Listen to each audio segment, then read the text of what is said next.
Waktu itu almarhum ibu meninggal. Nah, saya masih ingat waktu saya SMP waktu itu. Waktu itu lagi buka bersama, itu ibu tuh nunjuk ke saya. Iya si bungsu kata, ini yang bungsu. Itu harus umroh sebelum nikah. Itu apa? Semifinalnya. Semifinal. Finalnya Kang Don, asar. Jadi kita cuman buat bikin naskah 10 menit, di final itu kurang lebih cuman 2 jam 1 jam sih.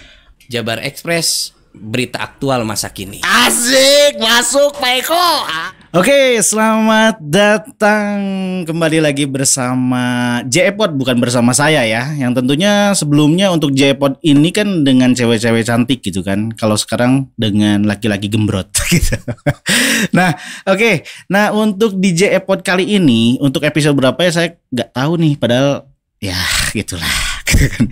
Oke, teman-teman, untuk kali ini di JEPod ini kita kedatangan tamu yang spesial ya, tamu muda gitu. Tamu muda kan? Betul kan? Tapi lebih muda saya, tapi enggak gitu. Oke, ya ini Kang Muhtar Arif. Oke, yang manakah Muhtar Arif ini teman-teman? Beliau ini adalah dai muda yang sangat memiliki banyak prestasi yang gemilang gitu kan di umurnya yang sekarang gitu, meskipun baru kemarin ya menikah ya. Betul. Gitu teman-teman. Nah, jadi untuk di kali ini podcast ini itu kita akan membahas berbagai topik mungkin ya. Yang pertama itu ada terkait generasi muda yang penuh semangat di Kota Bandung. Itu kita akan menggali isu keagamaan dengan pemuda yang memang bergelut di bidang keagamaan, dai nasional gitu loh ya. Oke, Kang Muhtar, gimana nih kabarnya? Alhamdulillah sehat walafiat, bahagia berkah. Kang Doni siap? Gimana kabarnya Kang Doni? Alhamdulillah sehat. Alhamdulillah. Oke, Kang Muhtar. Kang Muhtar ini kalau saya boleh tahu kisar-kisaran umurnya 20? 24. 24? Saya kelahiran 99. 99? Ya, 99. Kang Doni berapa? Aduh, kalau saya jangan dikira lah. Nanti sisanya loh, gitu kan.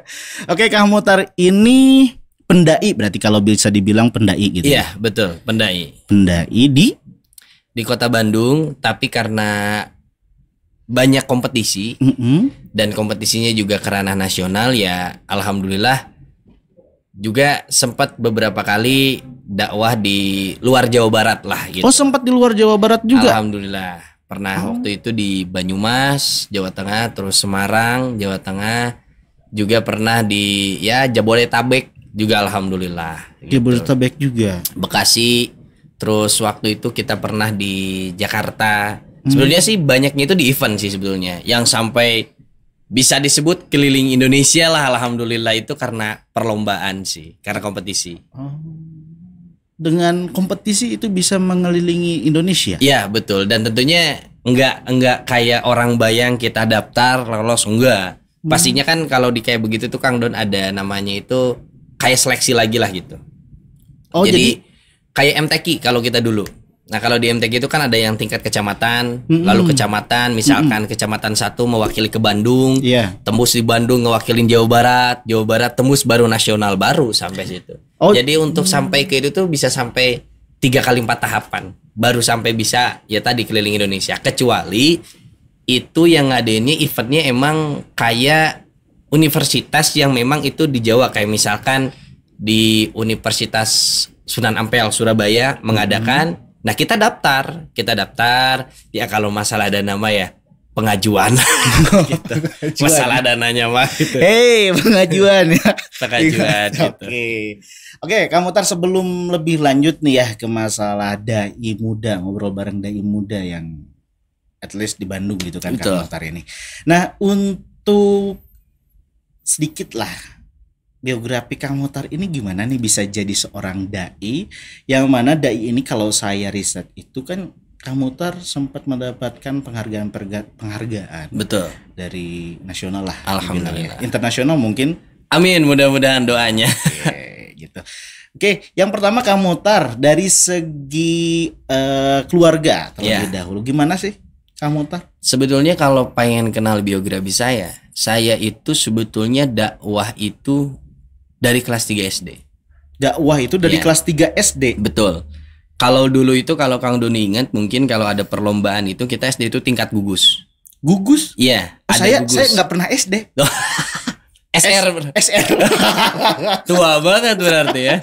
Oh, jadi ada gugus. Gugus itu apa tuh di SD? Gugus itu kan dulu kalau nggak salah itu kan yang tentang kepramukaan di mana. Oh, pramuka. Gitu. Iya. Nah, termasuk di situ. Jadi waktu itu misalkan satu kelurahan ada beberapa gugus gitu.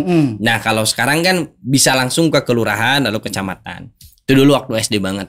Dan sebetulnya kalau orang ngomong kenapa Kang Muhtar juga bisa nyaman di dakwah, itu juga sebetulnya dari genetik juga sih Kang Doni.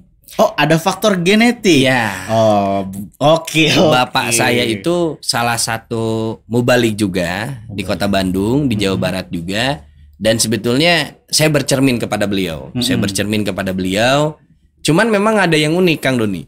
Gimana? Jadi saya masih ingat dulu waktu saya pesantren di Pondok Pesantren Sukamiskin Bandung.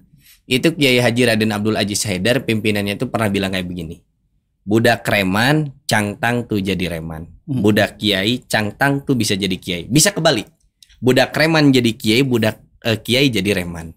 Nah, itu saya masih ingat sekali. Artinya memang mungkin juga ini buat pembelajaran kita semua ya Kang Don ya. Bahwasannya nasib anak itu memang itu goib sifatnya. Nah, orang tua itu hanya bisa mendukung. Maksudnya gini, kakak saya itu 12 tahun pesantren. Pernah di Sukabumi, di pesantren Al-Falah. Sebentar Kang. Kalau Kang Muhtar ini berarti bungsu, saya yang ketiga. Oh, bungsu, yang ketiga. Semuanya laki-laki.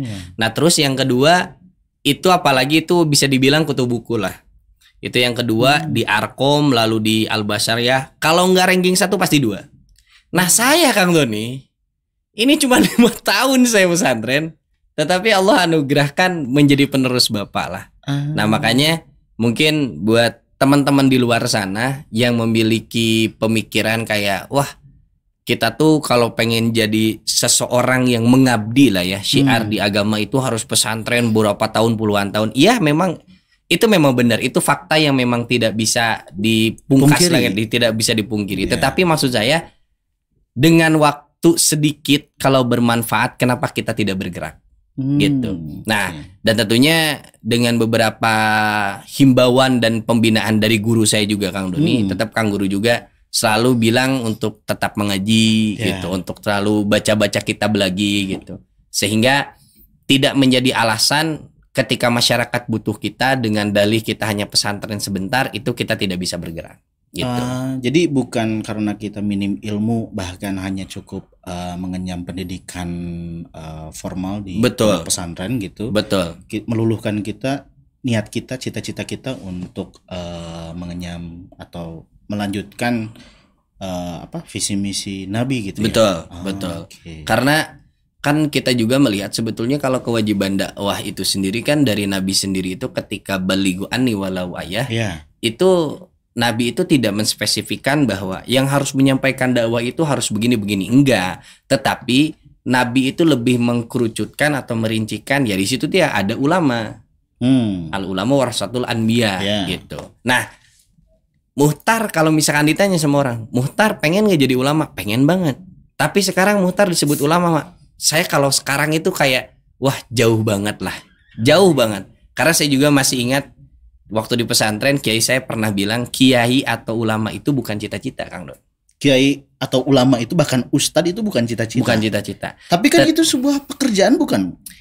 Kalau disebutin pekerjaan sebetulnya menurut saya ya, menurut asumsi pribadi saya, opini saya sebetulnya nggak bisa disebut pekerjaan juga, tetapi lebih disebut tanggung jawab sebagai seorang muslim.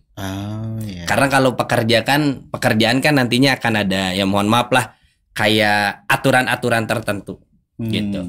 Nah itu sih, jadi sebetulnya biografi dakwah saya itu saya dulu dari kelas 3 SD terus SMP.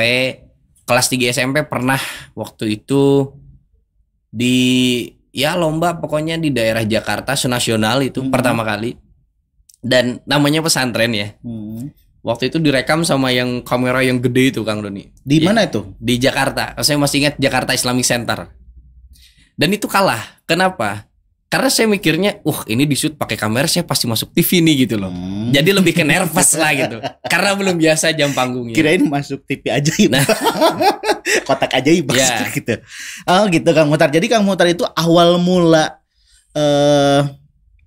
bercita-cita mungkin jatuhnya. Kalau saya dulu cita-citanya sih lebih pengen ya kayak bapak sih, kayak bapak gitu. Jadi lebih kayak misalkan, makanya saya masih ingat bagaimanapun kiprah dakwah saya ke depannya, kalau ngomongin pekerjaan tetap, usaha itu memang harus. Sehingga dakwah saya ini, kalau saya masih ingat almarhum Syekh Maimun Jubair Allahu Yarham itu pernah mengatakan mubalik itu harus kerja, harus usaha. Biar apa niatnya itu biar lurus gitu. Karena kan ini bisa dibilang sebagai pengabdian dari Allah lah gitu.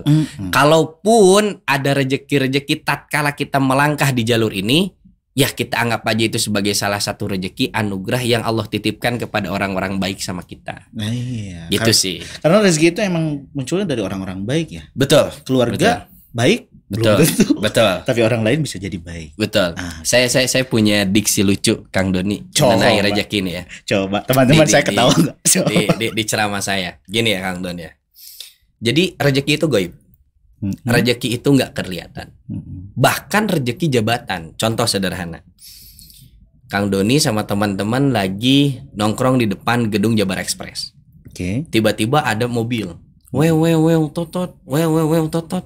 Kang Doni nanya sama temannya, siapa itu? Oh itu Kang Don, itu mobil patwal. Siapa yang dipatwal? Pejabat yang kemarin dipilih. Oh iya. Hari keduanya sama Om Don. Totot. Siapa itu? Oh itu mobil pejabat. Soalnya baru dilantik. Siapa yang dilantik? Oh pejabat kemarin yang baru dipilih. Hari ketiganya sama Kang Don. Totot. Siapa itu? Oh itu juga mobil pengawal juga. Siapa yang dikawal? Tapi itu mah ada tulisannya. Mobil tahanan. Siapa tahanannya? Pejabat yang kemarin baru dilantik. Nah, yang lucunya di hari yang keempat mobilnya sama tapi sirinenya beda. Siapa itu? Oh itu ambulans. Siapa yang meninggal? Pejabat yang kemarin ditahan. Makanya apa ya, di dakwah itu sebetulnya kalau saya sendiri dengan pengalaman saya, dakwah itu kita ngomong tapi pakai retorika. Kita ngomong tetapi ada rulesnya lah gitu. Ada kayak ya kalau sebetulnya dakwah sama public speaking itu sama aja, cuman beda informasinya. Jadi beda informasinya aja, itu doang sih. Jadi ya kalau ngomongin biografi saya balik lagi di dakwah mah lebih kalau garis besarnya itu saya dakwah ya karena tadi ada genetik juga. Disebut tuntutan juga ada tuntutan juga dari ayah. Dari ayah sendiri ada tuntutan karena mungkin gini, karena bapak sama almarhum ibu khususnya itu kan memang punya cita-cita kayak punya yayasan, punya pesantren. Nah kalau dulu itu di Sunda itu ada istilah pareumeun obor. Nah kalau udah parem obor atau mati generasinya ya siapa lagi gitu. Makanya ya alhamdulillah dengan anugerah Allah juga berarti saya itu udah hampir ya 12-13 tahunan Kang Don ada di dunia dakwah dengan segala problematikanya. Kadang ada mustami anak mudanya yang bisa dibilang itu apa ya, dakwahnya itu dengan cara-cara yang unik. Ada juga dengan yang di perkampungan, di perkotaan, komplek dengan pejabat-pejabat tinggi. Ya intinya saya ada di dakwah itu menurut saya merupakan anugerah yang paling besar lah gitu. Dan itu sesuatu yang memang diinginkan juga ya. Betul. Namun nih Kang Muhtar, untuk dari segi keluarga itu kan memang sudah bagus lah ya mensupport gitu kan kebutuhan anaknya. Sehingga anaknya bisa seperti sekarang ini gitu kan, menggapai prestasi-prestasi yang cukup baik gitu. Kan. Namun tidak hanya latar belakang keluarga yang bisa mempengaruhi Kang Muhtar seperti ini. Betul. Di antaranya ada pendidikan juga. Nah kalau boleh tahu Kang Muhtar ini pendidikannya di mana, sampai kemana, dan mau kapan? Jadi kalau ngomongin pendidikan sebetulnya agak malu ya. Jadi saya itu dulu SD di Babakan Jati 1, itu di daerah Binong Jati. Waktu Binong Bandung. Iya, Binong Jati itu yang masuknya dari Jalan Haji Basuki. Oh, jadi orang Bandung asli. Saya asli Pituin Bandung. Kalau ibu itu dari Cianjur, kalau bapak itu dari Ranca Ekek. Cipacing. Iya. Nah, Maung muda guys. Gitu. Makanya buat teman-teman yang butuh pisau sama bedil pestol manuk ke saya. Terenawan ayah di Cipacing aman. Kirim Kiara Condong. Kiara Condong mana? Oh gitu Kang. Berarti SD itu di Binong. Di Binong. Tepatnya SD? SD Babakan Jati 1. Babakan Jati 1. Nah kalau SMP sama SMA kebetulan pesantren itu di pesantren Sukamiskin di Arca Manik. Nah setelah itu kuliah. Tadinya pengen di UIN 2017, Allah belum kasih rejeki. Akhirnya masuk ke Universitas Muhammadiyah Bandung. Kalau dulu itu masih STAI. Jadi wisuda angkatan pertama Universitas Muhammadiyah Bandung itu saya dengan teman-teman. Nah itu ngambil SPD. Pendidikan itu? Agama Islam, sarjana pendidikan. Nah sekarang di UIN masih ngereyeh Sunda nama ya, masih konsisten mengejar impian SAG. Oh gitu. Sekarang berarti lagi kuliah, berarti masih kuliah. Semester akhir. Semester gitu, akhir. Iya semester akhir. Tapi jangan berpikir semester akhirnya 7 dan 8 sih. Oh gitu, bakal 14 ya? Iya. Janganlah. Bapak Rektor, ini nih pemuda Bandung. Iya. Dai nasional dong. Mohon dibantu. Mohon dibantulah. Pendidikan berarti punya background yang cukup kental dengan keagamaan. Betul. Yang mana keagamaan pondok pesantren loh. Yeah, pondok pesantren itu kita dituntut berarti dengan budaya yang ada di pesantren, mengenyam ilmu dan juga mengurus diri, bahkan mengurus angkatan di bawah mungkin. Betul. Ya. Menjadi pengurus lah gitu. Leadership berarti udah punya dong ya. Iya, itu yang makanya gimana ya, saya kalau kadang kala ngisi rutinan itu saya kepada ibu-ibu atau bapak-bapak, saya itu sampai punya diksi gini Kang Doni. Gimana? Saya waktu itu pernah, saya masih ingat dulu karena sebetulnya udah dijatah ya, setiap santri biasanya kan gitu ya. Jadi seminggu itu ada jatah lah 150, 100 tuh kan. Habis di tengah jalan, saya masih ingat tuh. Yeah. Saya makan Indomie Kang Doni. Indominya itu yang dibubukin gitu loh. Iya. Tahu kan dibubukin. Yeah. Itu biasanya kan satu Indomie ketika dibubukin itu 1 kali makan. Iya. Saya 3 kali Om Don. Saking luar biasa. Contoh ya. Karena di pesantren itu kita berarti kalau yang saya tahu mengajarkan keqanaah juga barangkali ya. Kecukupan, kesederhanaan. Makanya saya ini salah satu saya punya motor Vespa PX86 karena saya percaya dengan dulu belajar di pesantren, ketika orang memandang sederhana itu ya sudah biasa saja. Bagi saya justru sederhana itu adalah hal yang mewah sih gitu. Karena dengan hal yang sederhana itu kita jadi bisa berpikir yang sangat luas gitu maksudnya. Kerangka berpikir kita itu jadi kemana liar gitu kan asumsi kita, sehingga daya efektif dan kreativitas kita juga jadi luar biasa sih menurut saya gitu. Namun kamu untuk lebih spesifiknya di pesantren itu memang ada pembelajaran dai sebagai dai atau hanya bagaimana pembelajaran di pesantren itu? Nah, kalau ngobrolin masalah dai-nya, karena dulu pesantren saya itu pesantren Salafiyah, jadi yang membahas tentang kitab kuning lah. Kalau Kang Doni masih ingat atau tahu, mungkin ada yang Arab itu yang nggak ada sakalan. Ya, yang gundul. Yang gundul lah yang bahasanya. Warna kuning. Nah, warna kuning. Nah, itu dipelajari di sana. Nah, jadi sebetulnya kalau masalah dai-nya, alhamdulillah itu Muhtar punya kesadaran sehingga otodidak terus. Otodidak terus. Kadangkala dulu masih ingat SMP SMA itu kalau sebelum lomba itu pasti harus tampil pada maghrib di depan bapak. Latihan.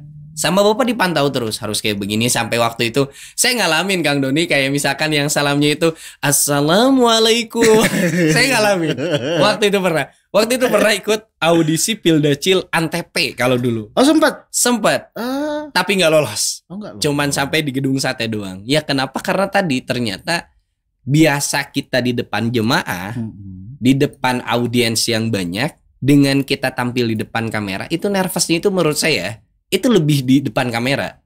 Karena kalau misalkan di depan jamaah itu kita bisa interaksi. Menghilangkan kegagapan bicara atau nervous itu bisa dengan banyak cara. Tapi kalau misalkan di depan kamera susah. Makanya, nah dulu waktu di pesantren itu benar-benar saya dimaksimalin banget tuh Kang Don. Jadi dulu kalau di pesantren saya itu ada kreasi seni santri setiap malam Kamis, Rabu malam. Itu memang digeluti oleh santri atau program. Namanya itu pertamsilan. Kalau di beberapa yang lain ada yang disebut juga muhadoroh. Jadi lebih bagaimana kita menghilangkan kejenuhan. Santri sudah 6 hari belajar. Nah 1 harinya itu khusus untuk lebih ke skill diri lah gitu. Nah ada pelatihan MC-nya. Saya semua dihabok Kang Doni. Ada MC-nya pernah. Sampai-sampai saya masih ingat saya dijuluki Mamang Eksis Mamang Eksis. Karena sering banget itu megang mic itu. Gitu. Megang mic gitu. Iya. Dan kalau ngobrolin pelatihan mental juga digodok juga di pesantren. Dengan banyaknya problematika, pengalaman lah namanya juga. Waktu itu proses mencari jati diri kan gitu kan. Kadangkala ada kita ngerasa di bawah, ada juga di atas, yang dimana ketika kita di atas itu kita nggak bisa mengontrol diri kita. Pernah ada di posisi itu. Sehingga itu tuh posisi seperti itu tuh yang Kang Muhtar alami sudah ada ketika di pesantren. Iya. Waktu itu kelas 3 itu biasanya saya masih ingat Kang Doni. Dulu ada yang namanya itu imtihan. Imtihan itu kalau di Gontor itu kayak panggung gembira lah. Kalau sekolah mungkin pensi. Pensi. Jadi dalam 1 tahun itu ada pagelaran itu yang besar. Nah biasanya itu MC-nya itu 2. Nah waktu itu saya masih ingat sama Ustadz Jamzam waktu itu. Itu saya dikasih ruang, dikasih rezeki pada saat itu. Biasanya 2, itu saya sendiri Kang Doni. Dan umur saya pada saat itu baru kelas 3 SMP, saya masih ingat. Baru kelas 3 SMP. 3 SMP. Dan itu audiens itu lebih dari 500. Memang panggungnya itu panggung megah. Besar. Berapa meter? Kalau ngobrolin meter mungkin ada dari 7 meter ke 4 meter lah. Itu ajang nasional loh. Iya. Makanya bersyukurlah untuk orang-orang yang pesantren dengan fasilitas pesantren ada. Kalaupun fasilitas pesantren itu bisa dibilang belum ada, ya syukurilah yang ada gitu. Oke Kang Muhtar, nih tadi kan kita udah bahas terkait background pendidikan kan. Betul. Begitu sangat pentingnya sehingga sampai sekarang Kang Muhtar bisa survive di cita-citanya Kang Muhtar. Alhamdulillah. Sampai mendapatkan goal mungkin ya. Ya, saya pernah alhamdulillah Allah kasih rezeki itu nggak kebayang banget Kang Doni beneran.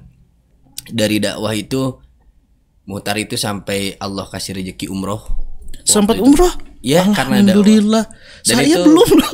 Dan itu Kang Don ya benar-benar free, gratis. Jadi ada kisah menarik sebetulnya. Jadi gini, waktu itu almarhum ibu meninggal. Nah, saya masih ingat waktu saya SMP waktu itu. Waktu itu lagi buka bersama, itu ibu tuh nunjuk ke saya. Iya si bungsu katanya, ini yang bungsu. Itu harus umroh sebelum nikah. Nah, meninggallah ibu. Nah, waktu itu memang karena mungkin pada saat itu ibu sudah tiada dan banyak masalah atau persoalan yang harus dibereskan, sehingga bisa dibilang umroh saya itu memang menjadi wasiat. Tetapi pada saat itu untuk menjalankan atau melaksanakan hal itu banyak hal yang lebih madorot lah kalau saya umroh. Kayak misalkan mohon maaf kayak uang bulanannya mungkin keluarga nanti makannya gimana gitu kan. Akhirnya sewaktu itu pernah sekali saya bilang Kang Don, ya Allah kalau kayak begini saya islah, saya tidak akan menagih lagi umroh yang dijanjikan almarhum, tetapi saya ingin berjuang sendiri. Pada saat itu adalah lomba tausiah Pekan Tilawatil Quran dari, ini nggak apa-apa disebut ya lembaganya, Radio Republik Indonesia, RRI. Ya. Itu wah luar biasa sih Om Don, dari bikin Kang Don ya, dari bikin video kita kirim, terus lolos, terus kita audisi Bandung, setelah Bandung kita audisi Korwil Jawa Barat, setelah itu kita semifinal dulu di Aceh, baru final 5 tahapan. Ada 5 tahapan untuk sampai situ. Itu eventnya memang ada tahunan. Oh tahunan. Dan pada saat itu Muhtar di Aceh Tengah, Takengon. Dan itu menarik Om Don, Kang Don ya. Saya bisa bilang Om atau Kang juga nggak apa-apa ya. Besti aman lah ya. Besti juga boleh ya. Karena dulu gini Kang Don, ini menariknya.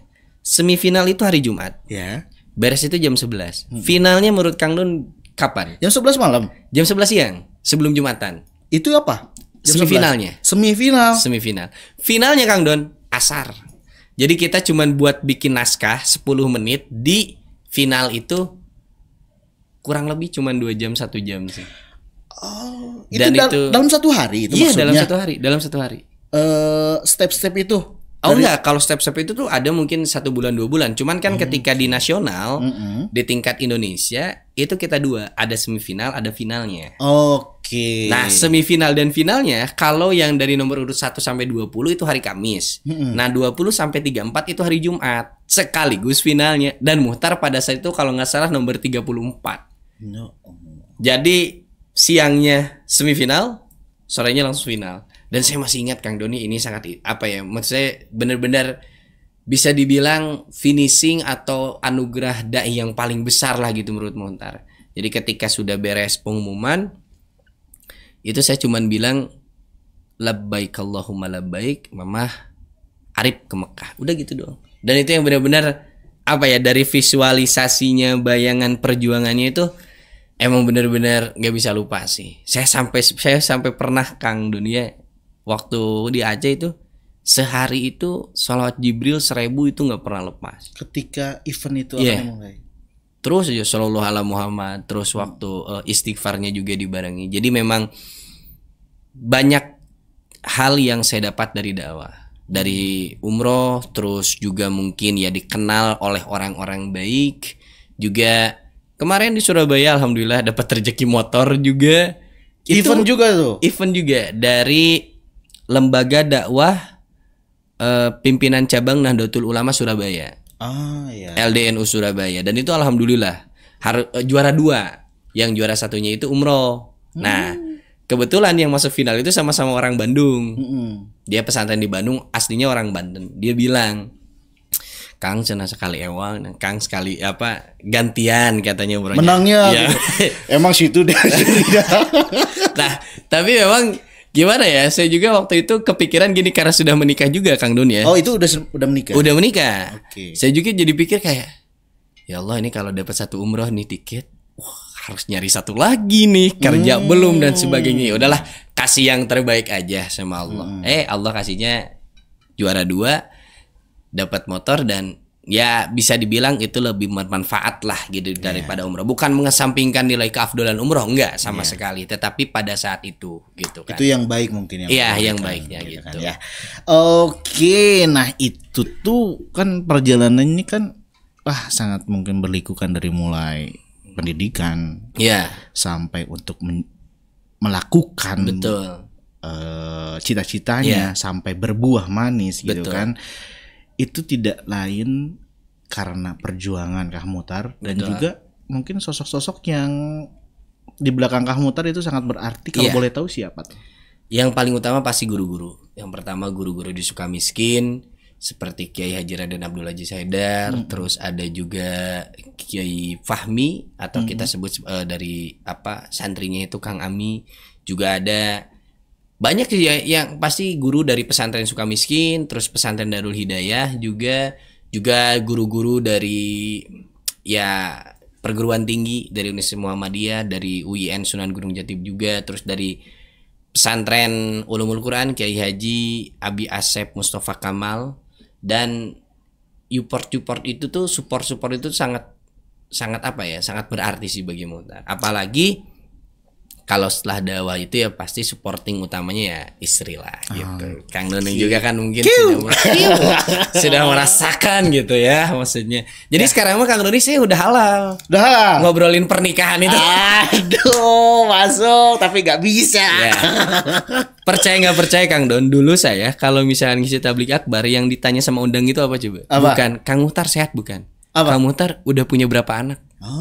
Padahal belum dalam hati ya Allah setua itu ternyata saya. Enggak kok, saya lihat 20 lah. Iya 20 lah ya. Saya tapi 19.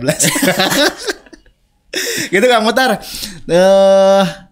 Lanjut ke isu barangkali ya. Boleh. Saya pengen tahu sih pandangan seorang dai muda nasional, Pituin anak Bandung asli gitu kan, mau muda Bandung gitu. Nah di sini kan ada untuk 2013 sebelumnya ya. Sekarang kan 2024 betul. Januari gitu kan. banyak sekali isu-isu. Mungkin saya akan menanyakan isu lingkungan di 2023 kan itu sampah lah yang sekarang memang belum beres dan kita semua harapkan untuk bisa diatasi kan. Itu bagaimana menurut seorang Kang Muhtar sebagai dai muda? Sebetulnya gini, kalau kita ngobrolin kayak isu lingkungan, jadi pertama gini Kang Don, lingkungan tidak mengenal agama. Tetapi lingkungan itu adalah anugerah terbesar dari Allah yang menurunkan agama melalui Nabi dan Rasulnya. Itu poin pertama. Terus poin yang kedua, kadangkala isu lingkungan ini itu lebih ada kepada kesadaran. Makanya mungkin Muhtar juga lagi belajar Kang Don. Jadi dulu Muhtar pernah ada ngontrak di salah satu daerah di Babakan Desa. Waktu itu juga ada guru saya juga namanya Ustadz Tony. Beliau itu unik Kang Don. Jadi kalau kerja bakti dari beberes sampah, terus magerin bikin pagar, terus ngecat dan sebagainya, dari rukun warganya, kantornya dan sebagainya, selain daripada berhubungan dengan agama lah, itu dia paling utama, paling di depan. Nah akhirnya Muhtar juga mikir, ya Allah bener ya, jadi sosok orang yang mengabdi di bidang agama itu tidak harus mandek di masjid. Makanya ada isu yang bisa dibilang kontroversial juga sih, kayak begini. Ini anak-anak muda biasanya. Ngapain sih kita ngomongin agama? Ngapain sih kita misalkan punya cita-cita jadi dai, jadi ustadz, atau misalkan kita berkeinginan untuk dakwah lah gitu ya. Bahkan bilang dai itu kolot. Nah gitu kan. Wong ketika dia mengatakan anadufatul minal iman juga dia sendiri yang jorok gitu loh. Nah sebetulnya dari diksi itu menyadarkan khususnya saya yang ada di dunia seperti itu, bahwa ternyata mereka itu bukan hanya ingin dirangkul di bab akidah, hati atau keagamaan saja. Ternyata dalam kehidupannya, dalam pergaulannya mereka pun ingin dirangkul. Jadi kalau pandangan saya itu sebetulnya mengenai isu lingkungan ya Kang Don ya. Memang isu lingkungan ini kita tahu bahwa dalam konsep Islam itu ada hablu minal alam. Kita mencintai alam juga, gitu kan. Nah, terlepas daripada itu, yang paling penting mulailah dari diri kita sendiri. Muhtar juga sebetulnya masih belajar lah untuk, apalagi kalau ngobrolin kebersihan, tentang lingkungan dan sebagainya. Makanya sekarang sangat salut terhadap pemuda-pemuda yang lebih peduli kepada lingkungan dan sebagainya. Tapi ya tadi balik lagi, saya hanya ingin mengingatkan, bagaimanapun kepedulianmu terhadap lingkungan, kepedulianmu terhadap polusi udara dan sebagainya, tetap kepedulian agamamu itu yang akan diperhitungkan di kehidupan yang selanjutnya. Karena itu biasanya jadi dalih Kang Don. Gitu. Contohnya dulu adalah misalkan di beberapa pergerakan mahasiswa yang itu katanya peduli dengan lingkungan, demo kan di jalan, tapi mohon maaf, duhurnya lewat, asarnya lewat. Sebetulnya bukan tidak bagus untuk menyampaikan apresiasi kita, berbuat kebaikan, bukan itu malah dianjurkan oleh agama, tetapi nilai-nilai poin agama itu harus utama. Maka dalam Islam dikatakan kejar akhirat, dunia dapat. Gitu. Kejar akhirat ya, dunia dapat. Dunia dapat. Boleh nanti di print di sini ya. Guys, nanti teman-teman ya. Di sini nanti ada quotes Kang Muhtar. Oke, Kang Muhtar, terima kasih banyak untuk pesan-pesannya. Oh iya, terakhir barangkali Kang Muhtar. Boleh. Untuk terakhir buat kaula muda, JEPOD, pesan netizen, silahkan bagaimana? Buat teman-teman di luar sana yang masih muda, sebetulnya jangan menganggap orang-orang seperti saya, rekan-rekan yang seperti mungkin Kang Doni juga tahu yang suka ada kan audisi aksi Indosiar. Itu paling paham agama, paling paham ilmu. Enggak, teman-teman. Kita juga memiliki keterbatasan, memiliki kekurangan yang dengan kebaikan Allah teman-teman nggak tahu. Gitu loh. Nah, makanya jangan pernah putus asa. Intinya kalau saya pernah bikin kata-kata begini Kang Don, ketika waktu itu ngisi pelatihan lah di beberapa tempat, menjadi seorang pendakwah itu mudah, yang susah itu kita melihat sosok figur pendakwah dan kita menginginkan seperti mereka yang skalanya jauh. Padahal kalau kamu tidak bisa menjadi seorang dai, di skala nasional si Indonesia, cukuplah di skala Jawa Barat, provinsimu. Tidak bisa juga skala kota, tidak bisa juga turunin lagi sampai RT RW. Sampai nggak bisa juga, cukuplah kamu menjadi seorang pendakwah untuk keluargamu sendiri, sehingga nanti keluargamu akan selamat dari panasnya api neraka. Hebat gitu sih. Jadi inti nama barudak well tong mohokeun agama. Karena saya beberapa kali riset Kang Don.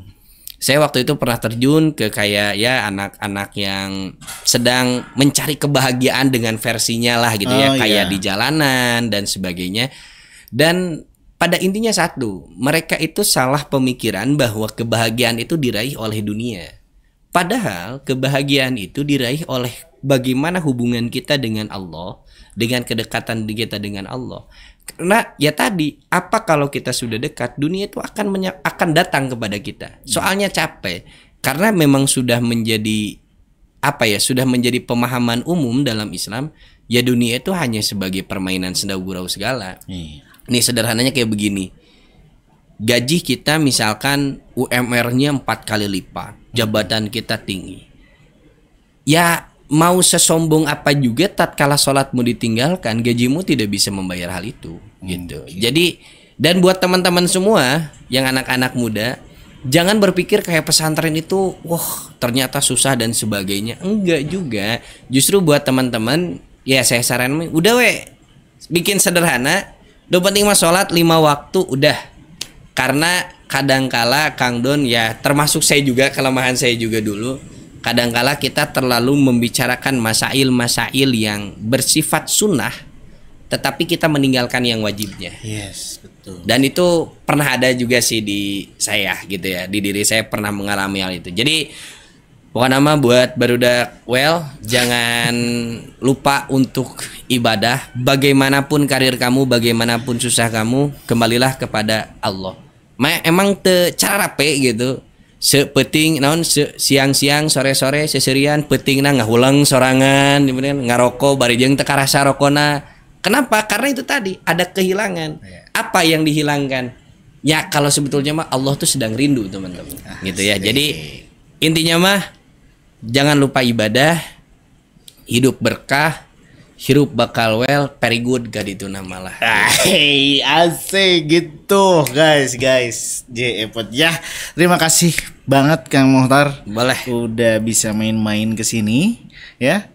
Dan besar harapan mudah-mudahan Kang Mohtar bisa terus main ke sini ya. Barangkali nanti Amin. Ya mungkin ya begitulah. Oke. Saya mau pantun dulu boleh? Terakhir boleh closing juga sekalian. Kalau siang enak segernya minum es, beli esnya di Ciwalini. Iya. Jabar Express, berita aktual masa kini. Asik, masuk Pak Eko. Dadah. Ketemu lagi sama cewek-cewek cantik atau saya.